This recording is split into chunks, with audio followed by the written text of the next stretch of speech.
6. Таны тухай өөр хүмүүс юу гэж бодохоос илүү та өөрийгөө хэрхэн дүүргэх нь чухал. Бид өөртөө хинээс ч илүү хайртай боловч өөрийн бодол биш, бидний тухай бусдын бодол илүү ач холбогдол өгдгийг би ерөөсөө ойлгодоггүй юм. 12:4. Энэ нь таныг өөрийгөө бусдаас илүү тавьж би гэснийх зантай амьтан бол гэсэн үрээ огтоос биш. Харин бусд хүмүүс юу гэж бодох бол гэж эмээхгүйгээр хийх ёстой зүйлээ зүгээр л хийчихдэг хүн бай гэсэн санаа юм аа. Та өөрийгөө хэн болох, хаашаа зорж буй, юу хийж байгаагаа хинээс ч илүү мэдэх учир хүн бүрт өөрийгөө тайлбарлаад байх шаардлагагүй шүү дээ. Өөрийнхөө огт хүндэлдэггүй хүмүүсээс магтаа сайшаал хүлээх нь үүнээс 7 дор зүйл. Та өөрийгөө жигшиж зэвсмээр увайгүй хүнээс урмын үг хүлээж байна гэж төсөөлөд үзтээ. Бусдаас магтаа сайшаал сонсох гэж хит их чармаахаас зайлсхийх нэг аргыг Маркус Аврелиус санал болгосон байдаг. Энэ нь магтаа сайшаал нь том зургаар ач холбогдол бараг үгүй. Мөн бодит байдлыг өөрчлөхөд нэмэр болохгүй зүйл гэдгийг ухаарж ойлгох юм. Өнөөгийн нийгэмд алдар нэртэй байх нь үн цэнтэй зүйл биш. 10:33. Тэрээр энэ санаагаараа хүн ер нь үг яриа, үйл хэрэгтэй шулуун шударга байж, сүрхий царайлах, өөрийгөө дөөвлөх, хоёр нүүр гаргаж амьдрахаас зайлсхийж, өөрийнхөөрөө байхын чухлыг хэлжээ. Уран яруу ярьж, чихэндээ цэцэг ургуулах, бусдын сонсохыг хүссэн зүйлийг хэлэх, бэлдуучлахаас мөн зайлсхийх хэрэгтэйг анхааруулжээ. Гэхдээ 7. Зөв шүүмжийг авч буруугаа хүлээхэд бэлэн бай. Өөрийн бурууг бусдаас сонсож үг үйлдэлээ засах нь миний зөв гэж бие хуурч амьдрахаас дээр. Хэрэв таны бодож явснаас альва зүйлс тэс өөрөөр эргүүл асуудлыг бодитоор харж дүгнэлтхийн өөрийн бодлоо өөрчлөх нь таны зүгээс хийж болох ухамсартай сонголт юм аа. Ингэж баримтад тулгуурлан үзэл бодлоо өөрчлөхийг хэн нэг нь бууж өгч байна. Эсвэл хэн нэгний албадлагаар хийж байгаа хэрэг биш юм аа. Харин эргэн тойрныхны шахалтаар эсвэл бусдад таалагдах гэж үзэл бодлоо өөрчлөх хэрэггүй.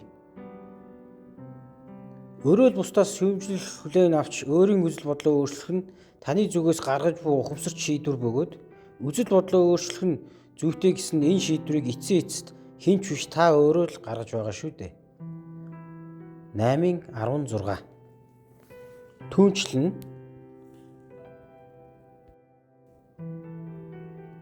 8. Хүний эрх хэрэгжүүлэг дээдэл. Санал нийлэхгүй байсан ч бусдын үзэл бодлоо илэрхийлэх эрхийг дээдэлж тэдний төвчд сур. Чи бусдын юу ярих, юу хийхийг хянаж чадахгүй ч тэдний үг үйлдэлд ямар хариу үзүүлэхээ бүрэн хянах боломжтой. Гашуун ч гэсэн үннийг сонсож сур. Бусдыг анхааралтай сонсож тэдний оронд өөрийгөө тавьж үзэхийг оролд. Бусдын үгийг анхааралтай сонсдог дадлыг өөртөө суулгаж аль болох тэр хүний оюун бодлыг нь мэдэрч сонсохыг хичээ. 6:53. Хүн бүр хуулийн өмнө тэгш байх зарчмыг дээдэл. Ард иргэдийнхээ эрх хэрэгжүүлэг бүхнээс дээдэлдэг хаад ноёдтой. Гарал үүсэл үзэл бодлоос үл хамааран хүн бүрт ижил үйлчлдэг хуультай нийгэм байх боломжтой гэдгийг би дүүгээсээ ойлгосон. 1:14. Эрх мэдэл хүнийг эвдэж завхруулах хандлагатай байдгийг сан.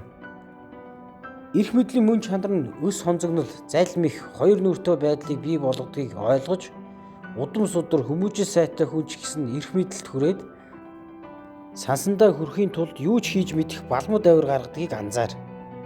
1:11. Чи хизээ нэгэн цагт өндөр албан тушаалд хүрэх юм бол эрх мэдэл гэдэг зүйлийн уг мөн чанарыг ямагт санаж, өөрийгөө хязгаарлаж хүний үнэргүй удирдагч болохгүй тулд тэмц.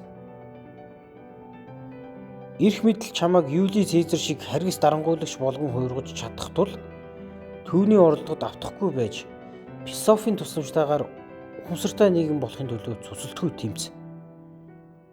6:30. Цаашлаад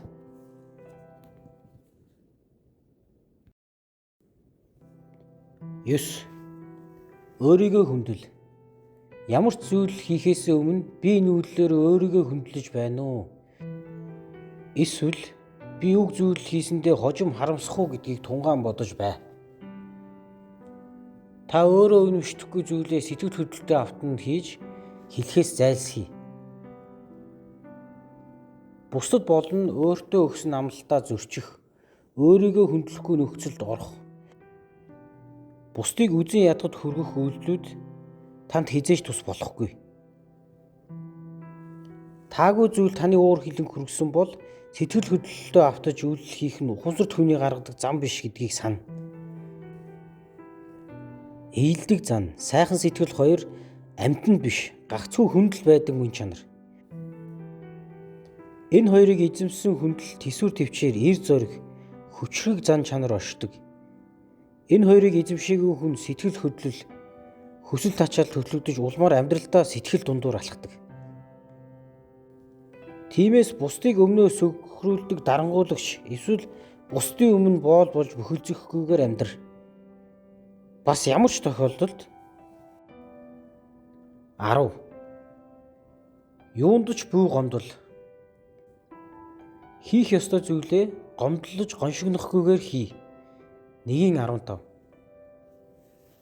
Өмнөө байгаа ажлаа хийж чадах бол гомдлохгүйгээр шууд л хийчих. Хэрв хийж чадахгүй зүйлтэй тулгуурвал бусдаас тусламж зөвлөгөө хүс. Бусдаас тусламж гуйхаас бүү ич. Бүү зов. Харин бусдаас тусламж хүсэхдээ тэдэнд болон өөртөө ч гонгийн зовлон тоочихгүйгээр тусламж хүсээрэй. Бусдад ч бай, өөртөө ч бай, бүү зовлон тоочиж гомдол. 8:9. Амьдралд ихэвчлэн